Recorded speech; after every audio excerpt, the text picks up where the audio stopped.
Hi, I'm Susan and I'm from Happiness, Australia. And I've got a little dog at my feet at the moment looking up at me, looking for food. It's hungry but not homeless. So I thought I'm just giving it a pat as I'm talking to you. Come up here, come up here. You want to say hello? Come up here, come on. Yeah, I'll introduce you. I'm house sitting. Ooh. This is Boo. This is Boo. Say hello, Boo. Ooh. Hey, Boo. Hey, Boo. Hey, Boo. Isn't cute? Look at him. That's your sweetie pie. Look at you. Look at you. Look at you. Stop it. This is Bo. I'll put Bo down. Really cute dog. We're good friends. Anyway, I'm going to talk about homelessness today because I'm homeless, house sitting. And I thought I'd share the experience. I went for a walk this morning. I was actually feeling a bit down. I was, I don't mind going through this experience. It is what it is. It has its highs and its lows. But I want to experience what I'm experiencing because it gives me a sense of connectedness to others, believe it or not, even though what I'm about to say might sound like a contrasting thought. When I was down this morning, I was actually feeling isolated, in actual fact. I'm just going to get my back straight. Just feeling a bit flat, and it's to do with being displaced. It's to do with not knowing where you're permanently going to live. It's also to do with the people not caring about you. That's the part I think that's hardest for me. And I have really good days as well, so it's not all doom and gloom.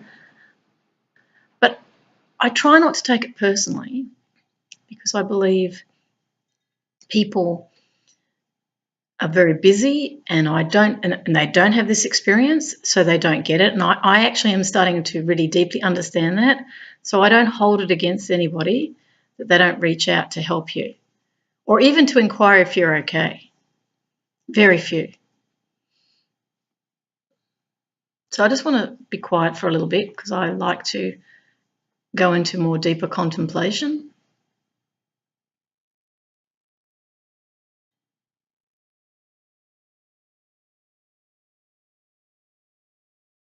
There's a lot of prejudice around homelessness and unemployment.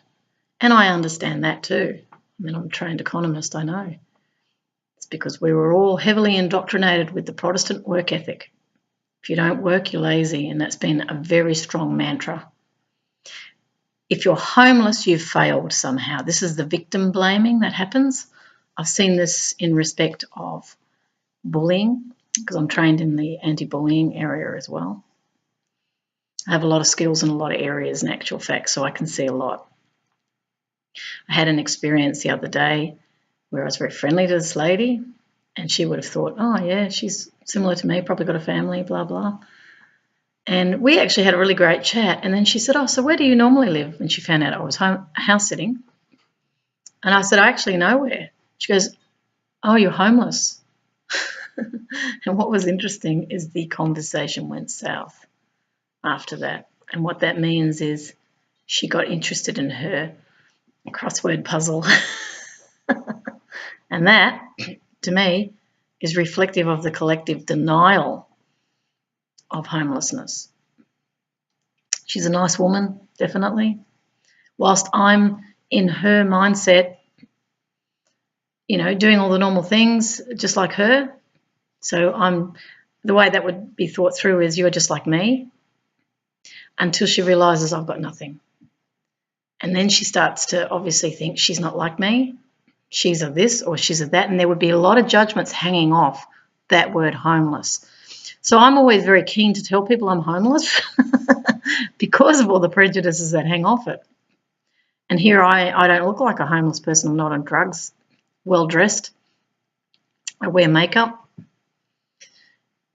I stood up at a homeless conference the other day and I explained they had outlined homelessness in respect of people going to boarding houses on the street, sort of that down and out model was very much conveyed. They didn't mention house sitters because they don't know. They can't access the data on that. And that's because people house sitting are not going to be, interfacing with them on that level. They're obviously not. And I know if you're independent like I am, you don't want to be dependent on anyone in actual fact. But it's a dilemma because you don't have income coming in, because I'm a conscientious objector of the job provider system. I got cut off Centrelink in actual fact because I said I didn't want to engage with a system that I felt was corrupt. And I wasn't trying to be difficult to anybody. I just heard, I saw on the 7:30 report, which is an ABC program, that this had been happening. I've also now heard from insiders that it does happen.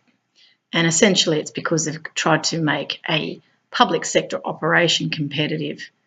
They believe it comes from a market-based economics which looks upon all public sector as inefficient. It's an untrue argument. I've worked in the public sector.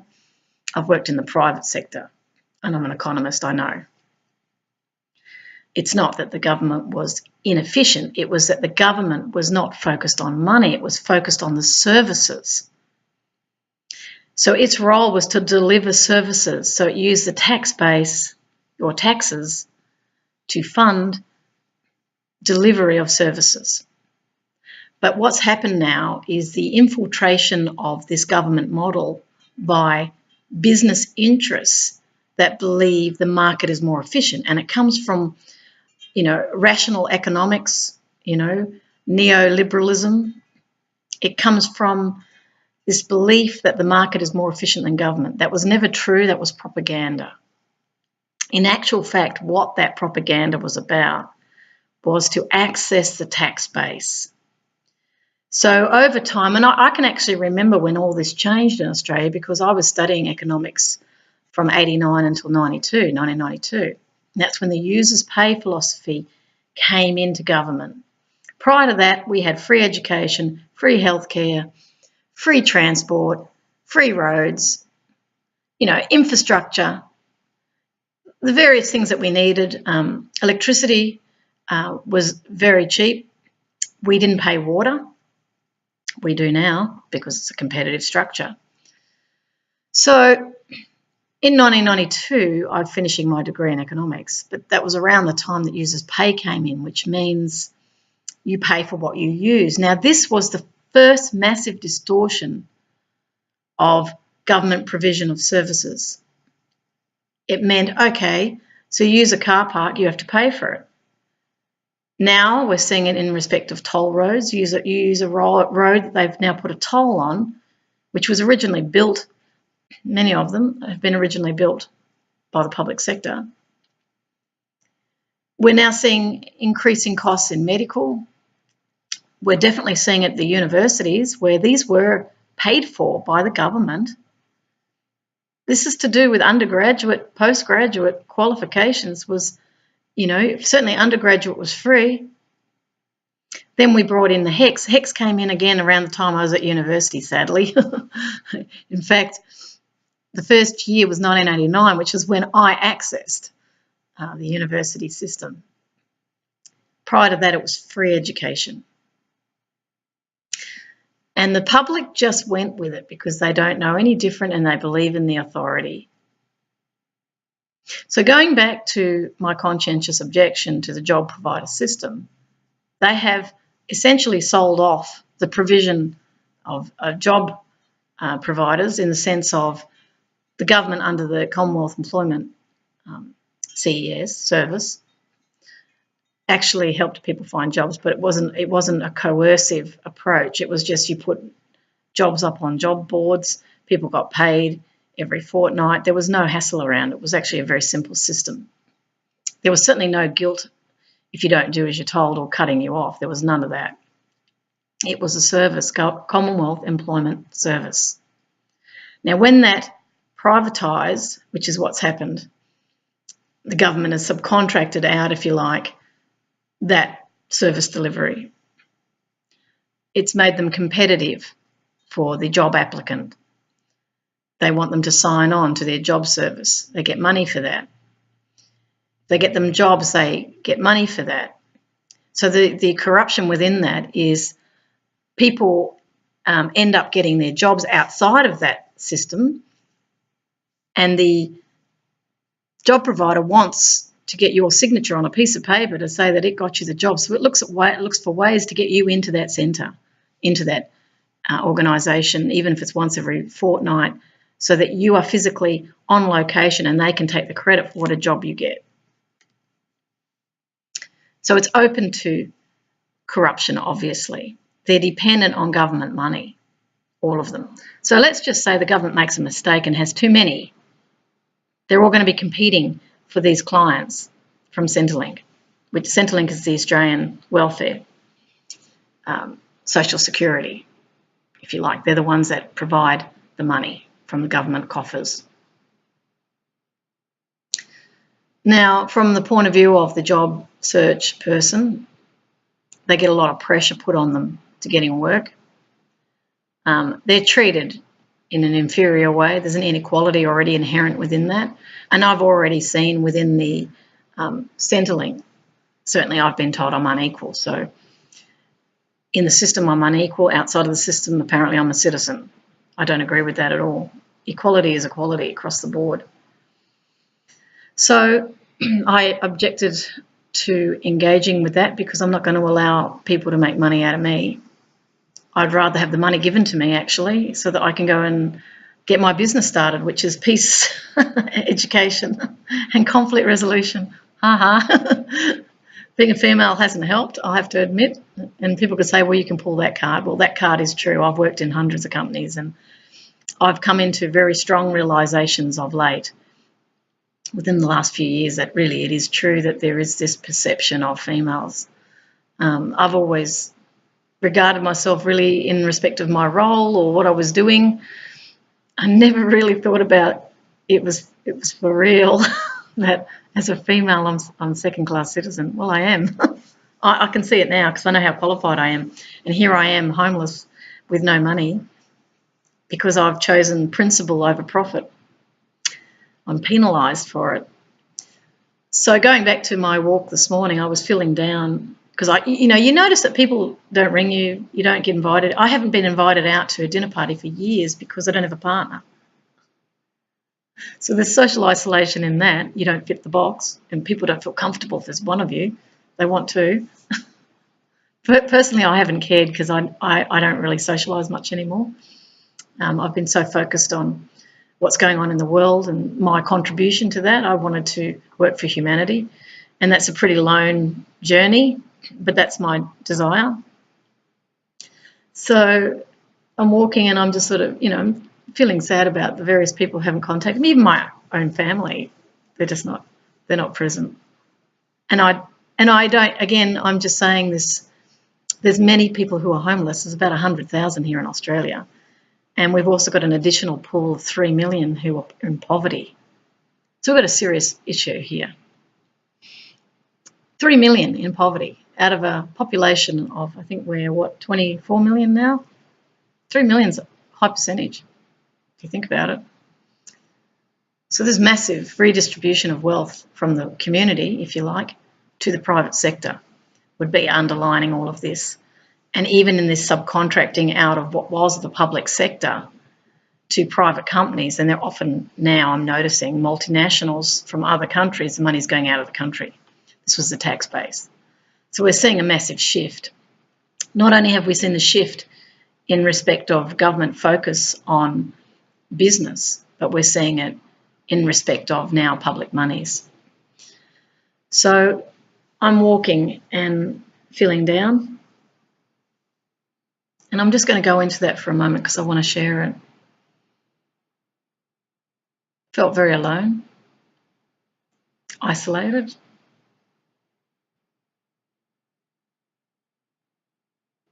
Nobody cares.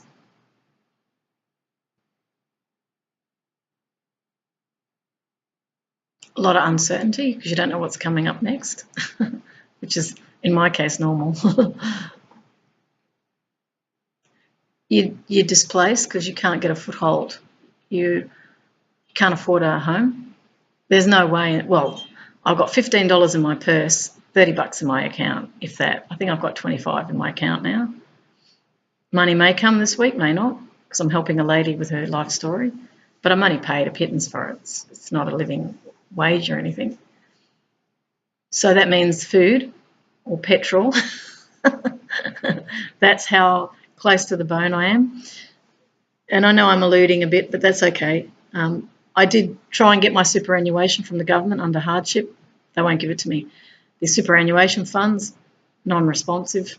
They have answered, but what I mean by that is there's no traction there. I've had a letter from the minister stating my case. I've been off Centrelink now since October last year, and I've been seeking super since then. No one will let me access it. I'm still hopeful because I've taken a minister's letter to super funds, 2 of them. We're only talking $1,500, so we're not talking a lot, but it's enough to at least keep me going. I can buy food and it buys me time, space. So there's those sorts of issues. I'm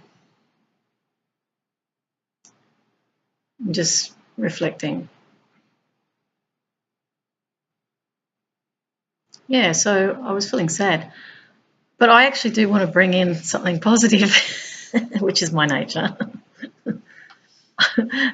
It's funny, there was hard rubbish. We call it hard rubbish in Australia. It's when people leave their stuff. It's not rubbish. It's actually some nice things people leave out on their nature strips, we call it, which is a piece of grass at the front of people's houses.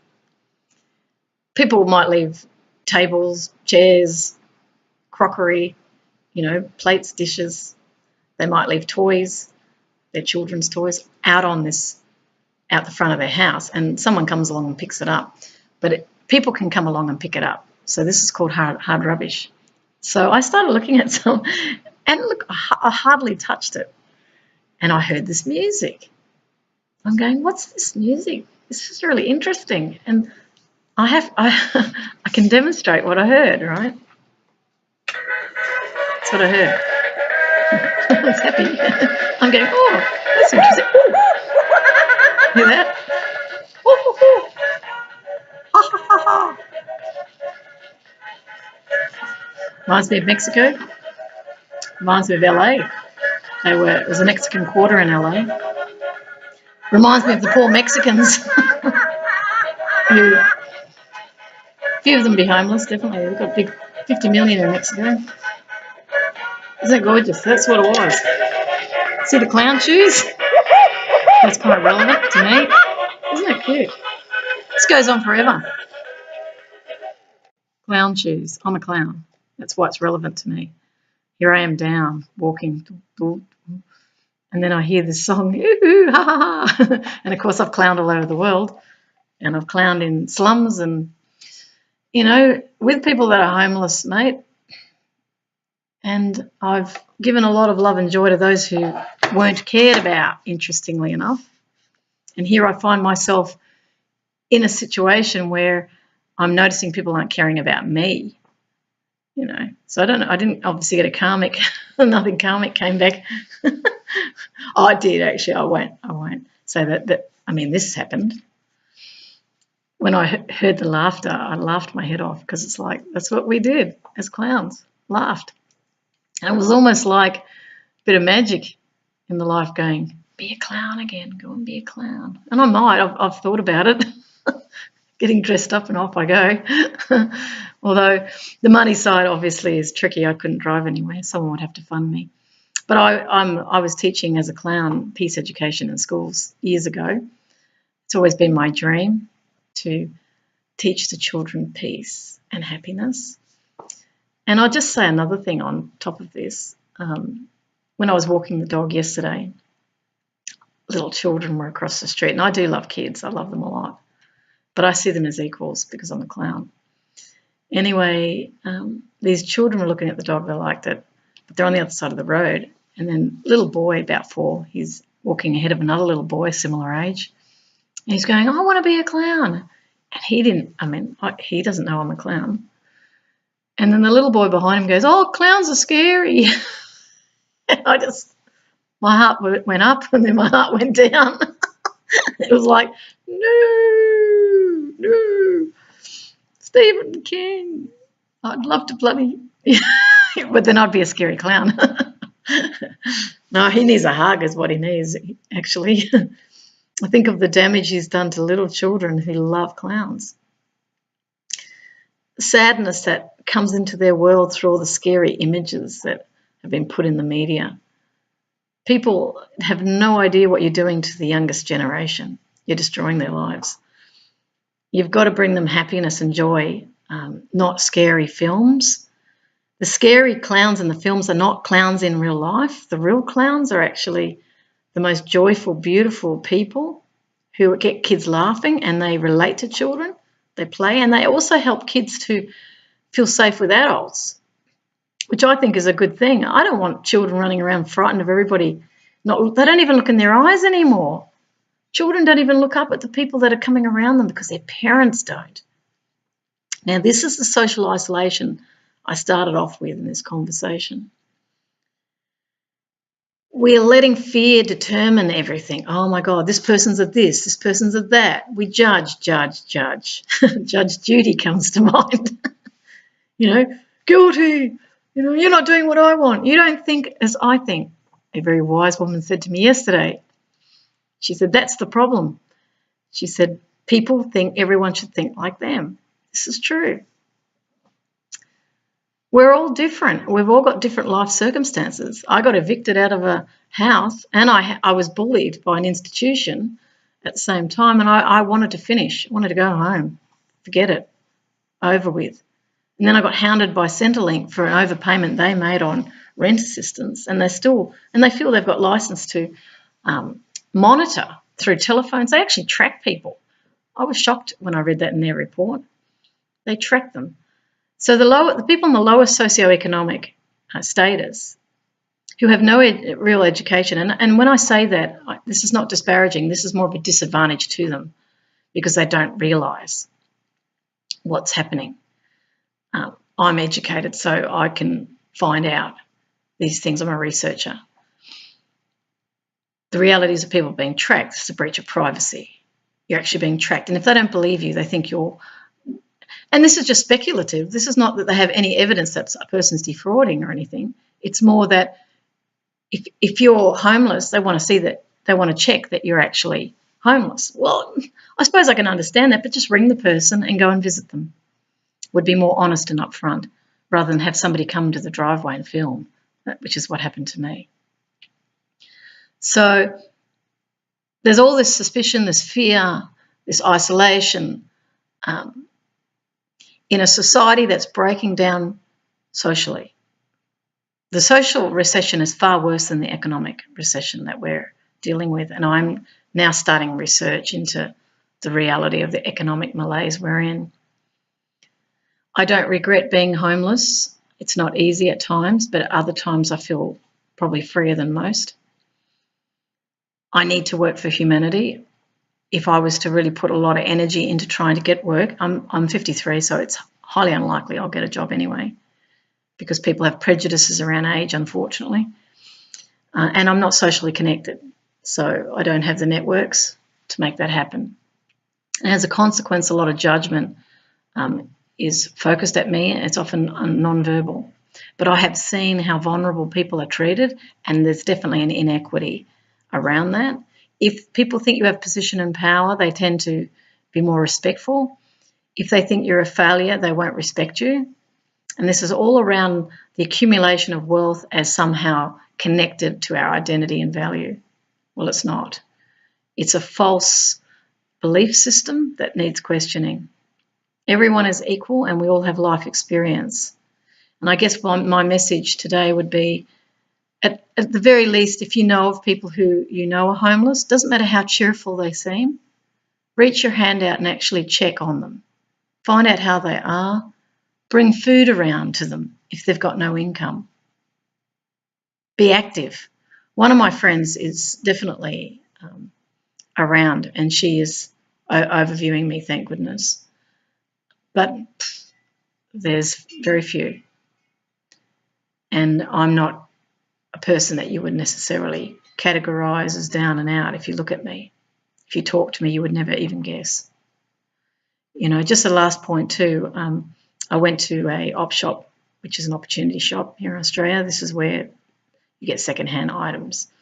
There's some free food there, and I felt some embarrassment in, collecting some of that food, not to take too much, not to look like I might need it.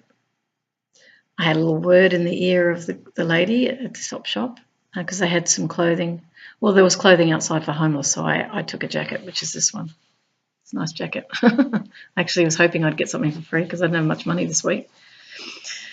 It's a really nice jacket, so I was rapt about that.